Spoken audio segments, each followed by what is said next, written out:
Good morning, children. Up to now, we have studied about the electrostatics and the static electricity.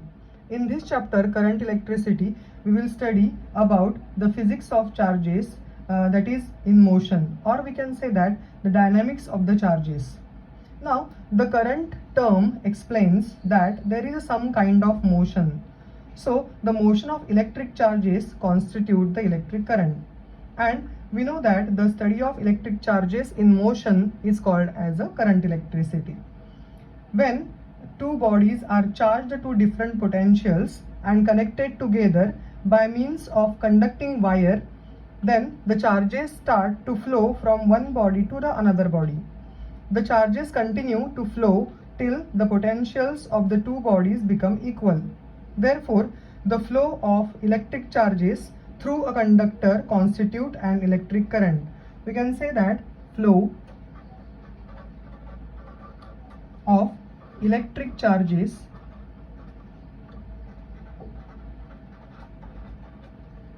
through a conductor constitute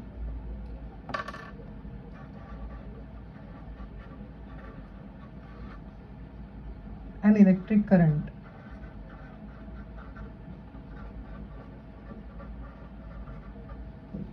Now, we can say that if the current is considered to be a steady current, that means the rate of flow of charge does not change with respect to time t, then in steady state,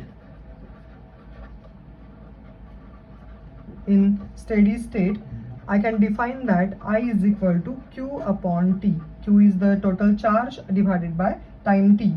Okay.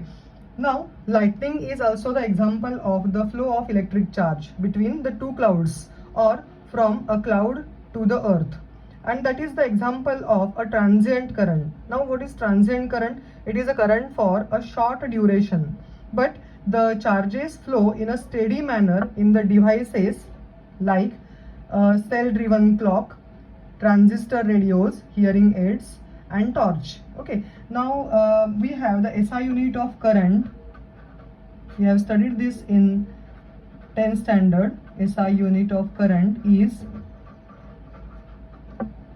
1 ampere. So I can define 1 ampere as 1 coulomb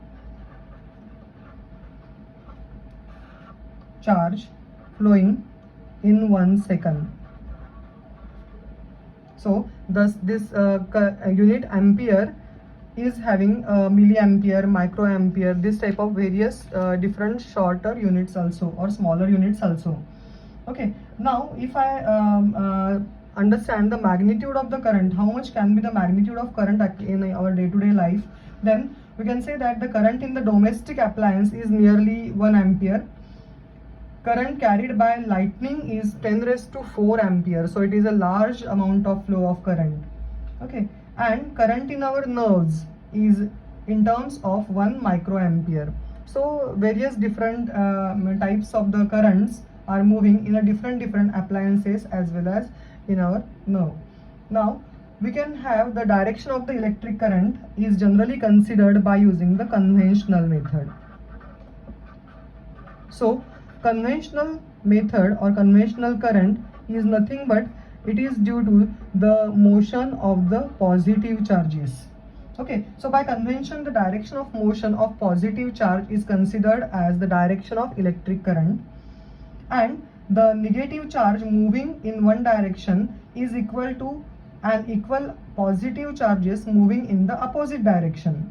Okay, therefore as the electrons are negatively charged particles, the direction of electric current is opposite to the conventional current. So suppose positive charges are moving in this direction,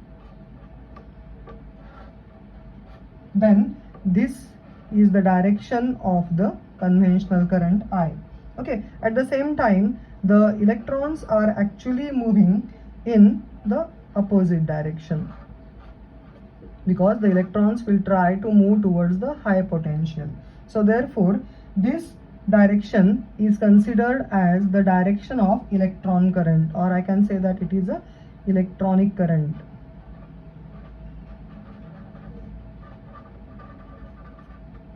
Okay, now another important thing is that we have the current is considered as a scalar quantity.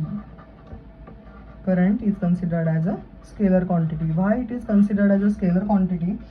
Because the laws of ordinary algebra are used to add the electric currents, and the laws of vector addition are not applicable for addition of the electric currents.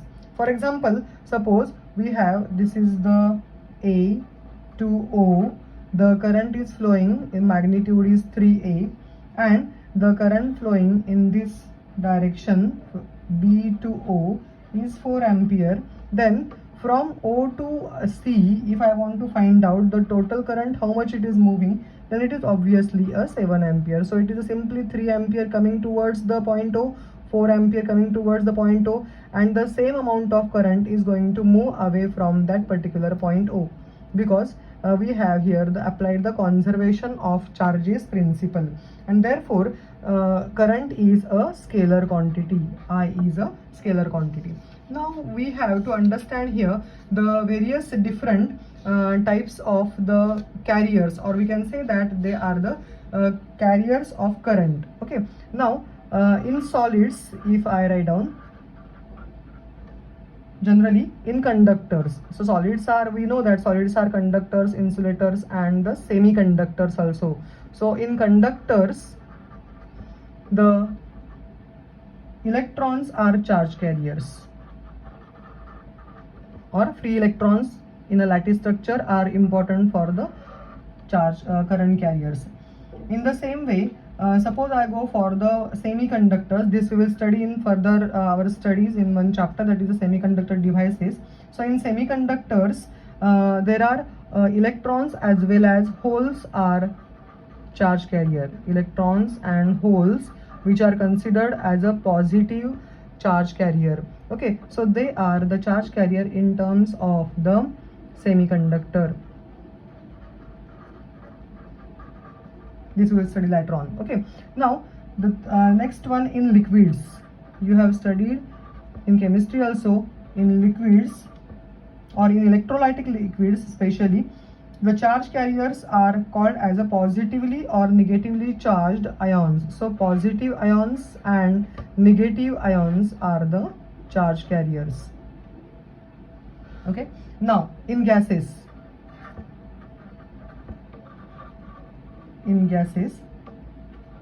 especially in the ionized gases, positive and negative ions as well as the electrons are also charge carriers. So positive ions, negative ions, and electrons are the charge carrier in the gases.